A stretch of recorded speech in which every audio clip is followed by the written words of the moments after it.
ఎలా జరుగుతుంది పోలింగ్ శాతం ఎట్లా ఓటర్లు ఏ విధంగా మీకు పోలింగ్ కేంద్రాలు తరలి వెళ్తున్నారు? పోలింగ్ చాలా ప్రశాంతంగా జరుగుతుంది.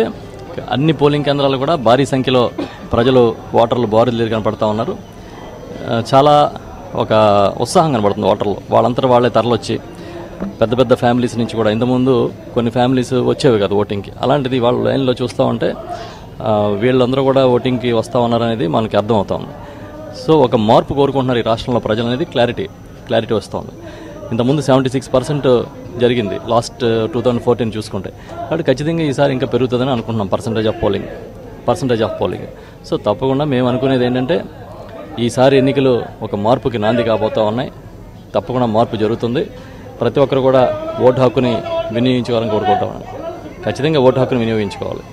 ప్రతి ఒక్కరు కూడా ఓటుని దాని విలువని గుర్తించి కాపాడాలని కోరుకుంటున్నాం. ఎందుకంటే ఈ రాష్ట్రంలో గత 5 సంవత్సరాలు జరుగుతున్న పరిపాలన చూడండి, వన్ సైడ్గా జరుగుతూ ఉంది.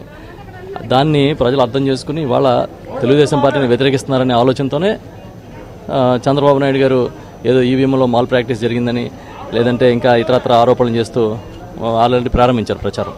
మేమేమన్నామంటే ఆయన చేసినప్పుడు లాస్ట్ ఎలక్షన్లో ఆయన గెలిచినప్పుడు కూడా మరి ఈవీఎంలో మాల్ ప్రాక్టీస్ జరిగిందని అనుకోవాలా? మేమైతే ప్రజాస్వామ్యాన్ని నమ్మాం. అందుకే ప్రజలందరూ తరలి వచ్చి ఓట్లు వేయాలని కోరుకున్నాం, స్వచ్ఛందంగా రావాలని కోరుకున్నాం. వచ్చారు. అన్ని చోట్ల చూస్తుంటే చాలా బ్రహ్మాండంగానే ఉంది. అందులో అన్ని పార్టీల వాళ్ళు ఉంటారు డెఫినెట్గా. సో మేము అనుకునేది ఏంటంటే ఈ ఎన్నికలు ఒక మార్పుకి నాంది కాబోతా ఉన్నాయి. ఖచ్చితంగా వైఎస్ జగన్మోహన్ రెడ్డి గారు ముఖ్యమంత్రి కావడానికి చాలా సానుకూలమైన వాతావరణం ఇవాళ పోలింగ్ దగ్గర కనిపిస్తూ ఉంది. భారీ మెజార్టీతో వైఎస్ఆర్ పార్టీ అధికారం రావడం ఖాయం.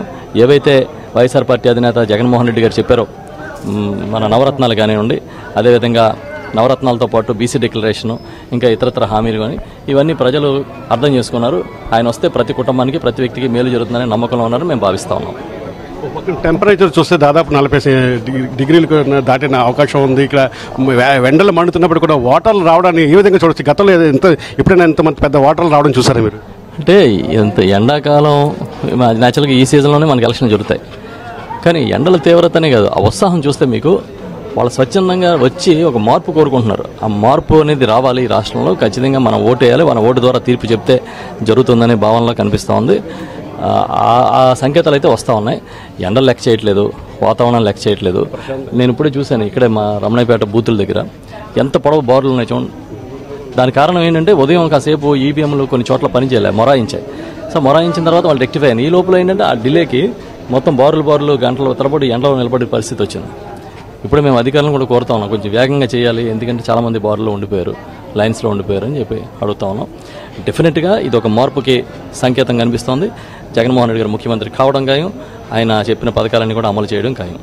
ఇది మనం చూస్తున్నాము. ఖచ్చితంగా ప్రజలైతే ఒక మార్పును కోరుకుంటున్నారని ఉదయం నుంచి కూడా పెద్ద ఎత్తున క్యూ లైన్లో ఓటర్లంతా కూడా బారులు తీరిన పరిస్థితులు ఇక్కడ కనిపిస్తున్నప్పుడు కూడా ఓటర్లు ఎటువంటి చిరాకు అసహనం కానీ కలగట్లేదు. ఖచ్చితంగా తమ ఓటు హక్కును వినియోగించుకుని వెళ్ళాలనే నిశ్చయంతో ఇక్కడంతా కూడా కనిపిస్తున్న పరిస్థితి.